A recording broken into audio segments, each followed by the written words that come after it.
Hello everyone. তো সবাই কেমন আছো? আশা করি খুব ভালো আছো। আজকে থেকে পুজো শুরু।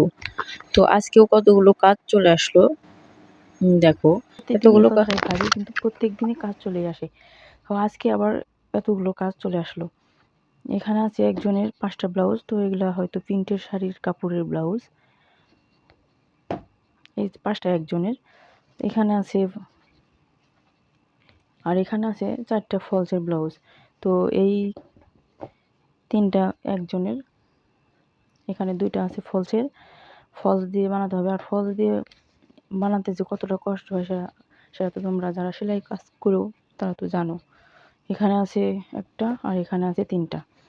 তো যাই হোক, আজকেও এতগুলো কাজ চলে আসলো। বুঝতে পারতেছি না যে পুজোর আগে এই কাজগুলো আমি দিতে পারবো কিনা। তো হয়তো এতগুলো কাজ কভার দেওয়া সম্ভব হবে না। যাই হোক, যার 5টা আছে তার 3টা তো দিতেই হবে, যার 3টা আছে তার 2টা দিতে হবে পুজোর আগে। এরকমভাবেই আর কি পুজোর কাজটা শেষ করব, আর বাকিগুলো পুজোর পরে দিয়ে দেবো। তো বন্ধুরা, আজকের মতো এখানে, ভালো থেকো সবাই, টাটা।